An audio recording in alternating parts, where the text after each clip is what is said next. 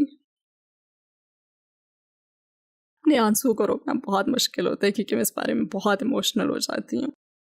اور میں نے اپنی بیٹی کا نام بھی ان کے نام پر رکھا ہے، لہٰذا وہ واقعی ایک مسلمان کے طور پر میرا پہلا امپریشن تھی اور ایک مسلمان عورت کا بہترین نمونہ تھیں وہ. آپ نے حجاب پہننا کیسے شروع کیا؟ جب میں نے پہلی مرتبہ حجاب پہنا تو میں رات کو ایک فلائٹ سے مراکش میں آ رہی تھی اور جہاز پر میرے ساتھ ایک بیگ تھا اور اس بیگ میں ایک اسکارف تھا، ایک بڑا موٹا اور عجیب سا اسکارف. مجھے جہاز سے اترنا اور خود سے یہ کہنا یاد ہے کہ اب وقت آ گیا ہے. جیسے ہی میں جہاز سے اتری اور یہاں مراکش میں زمین نے میرے قدموں کو چھوا تو میری زندگی کے دوسرے چیپٹر کا حقیقتاً آغاز ہو گیا تھا اور میں اس کا آغاز اچھا کرنا چاہتی تھی. لہٰذا میں نے وہ اسکارف لیا اور ایئرپورٹ کے باتھ روم میں چلی گئی اور اسے خوبصورتی سے لپیٹنے کی کوشش کی، مگر اتنی خوبصورتی سے نہیں لپیٹ پائی. مگر میں نے سوچا کہ میرا پہلا تجربہ ہے، دیکھتے ہیں کیسا رہتا ہے. لہٰذا میں نے اسے پہنا اور سر کے گرد لپیٹ لیا اور اس دن کے بعد سے اسے کبھی نہیں اتارا الحمدللہ. وہ لوگ جو کہتے ہیں کہ یہ محدود کر دیتا ہے، یہ بڑا ظلم ہے، یہ آزادی میں رکاوٹ بنتا ہے، تو کسی نے بھی مجھے گن پوائنٹ پر حجاب پہننے کو نہیں کہا. جب میں نے مراکش چھوڑا اور میں یونائیٹڈ اسٹیٹس دوبارہ آ گئی تو لوگ مجھ سے پوچھتے ہیں کہ تم اسے اتار کیوں نہیں دیتی، اب تو تم مراکش میں نہیں ہو. تو میں کہتی ہوں کہ میرا ایمان میری لوکیشن کا محتاج نہیں ہے، میں اسے اتارنا چاہتی ہی نہیں ہوں. اور میرے خیال میں امریکہ آنے کے بعد بہت سے لوگ حیران تھے کہ میں نے اسے اتارا نہیں.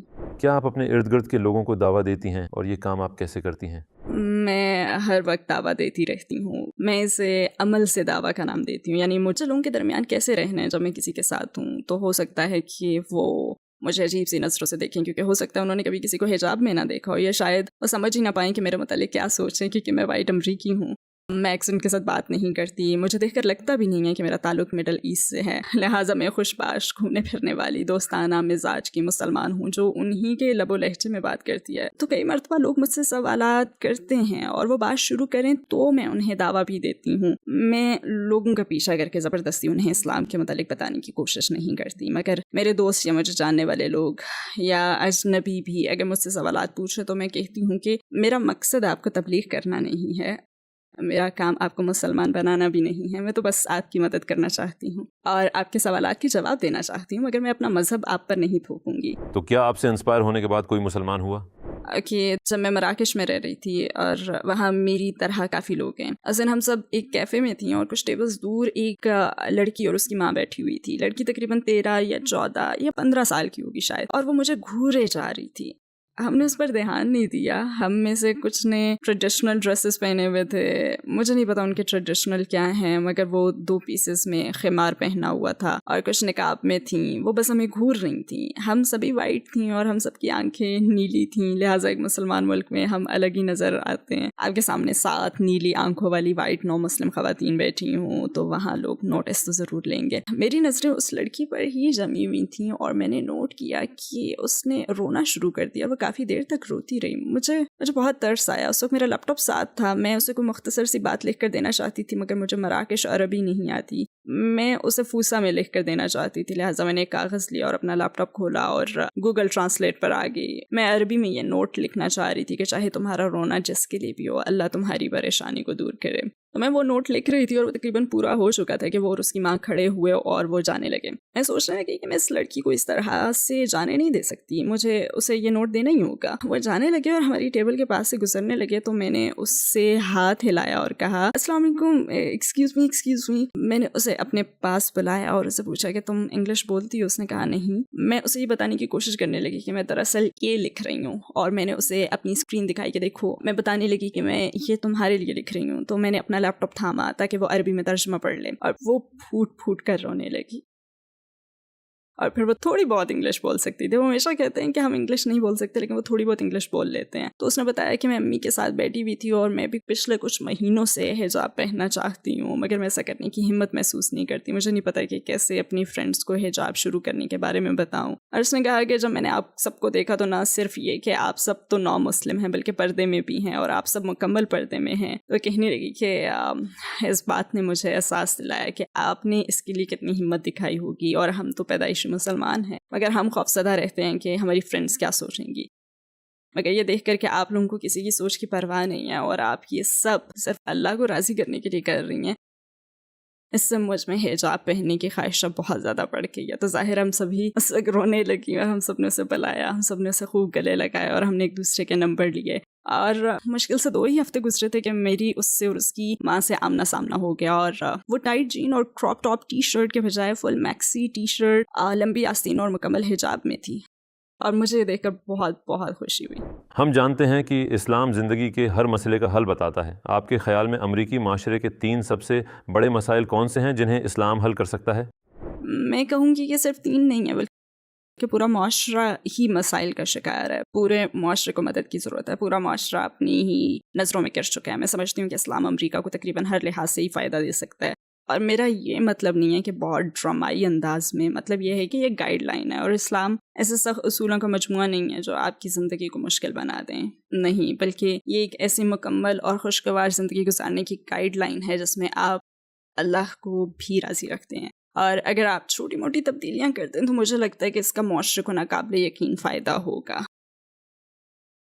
مگر میں کسی جگہ کسی شعبے کی نشاندہی نہیں کر سکتی کہ اسلام اسے ٹھیک کر دے گا, کیونکہ حقیقت میں اسلام تو ہر چیز کو ہی ٹھیک کر دے گا. اگر آپ کو دنیا کے تمام غیر مسلموں سے بات کرنے کا موقع ملے, اگر آپ ان سے خطاب کر سکیں تو آپ انہیں کیا کہنا چاہیں گی؟ میڈیا آپ سے جو کچھ کہتا ہے وہ نہ سنیں, خود اپنی ریسرچ کریں, کسی مسلمان سے بات کریں. آپ جاننا چاہتے ہیں کہ مسجد کے اندر کیا ہوتا ہے تو خود کسی سے ملیں, اندر جائیں. صرف میڈیا پر دیکھ کر اسلام یا مسلمانوں کے متعلق کوئی رائے قائم نہ کریں, بلکہ خود تجربہ کر کے رائے قائم کریں, کیونکہ جو کچھ آپ کو دکھایا گیا ہے وہ اس سے بالکل مختلف ہوگا. غزہ میں جو کچھ ہو رہا ہے اسے دیکھنے کے بعد بہت سے غیر مسلم امریکہ سے بھی اسلام میں کافی دلچسپی لے رہے ہیں. تو آپ امریکہ میں اسلام کا کیا مستقبل دیکھتی ہیں؟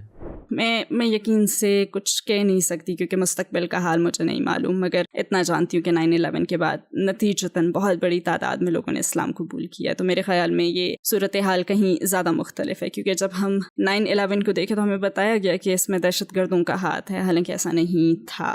ہمیں بتایا گیا کہ یہ دہشت گرد ہمارے ملک پر حملہ کر رہے تھے, اور ہمارے اپنے ہی گھر میں حملہ کیے جانے کے باوجود اس کے نتیجے میں کئی غیر مسلم اسلام قبول کر رہے تھے. اب آپ ایسے واقعات دیکھ رہے ہیں جو دنیا کے دوسرے حصے میں ہو رہے ہیں, اور جس طرح سے وہ غزہ میں سب کچھ ہوتا دیکھ رہے ہیں ان کے دل ٹوٹ رہے ہیں. تو اگر براہ راست امریکہ کو نقصان پہنچانے والے ایک واقعے سے اتنے لوگ مسلمان ہو سکتے ہیں, تو پھر سوچیں کہ ایسی صورتحال دیکھ کر کتنے لوگ مسلمان ہوں گے کہ جب ہم پر حملہ نہیں کیا گیا بلکہ ہم صرف برائی کو ہوتا ہوا دیکھ رہے ہیں. اور میرے خیال میں بہت سے لوگ پکا ایمان, فلسطینیوں کا پکا ایمان دیکھ چکے ہیں.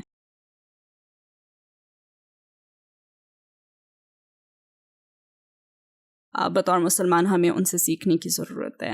آپ ان لوگوں کو دیکھتے ہیں جو واقعی ناقابل تصور المیہ سے گزر رہے ہیں, اور ہمیں اس کا تصور کرنے کی بھی ضرورت نہیں کیونکہ ہم یہ سب براہ راست دیکھ رہے ہیں.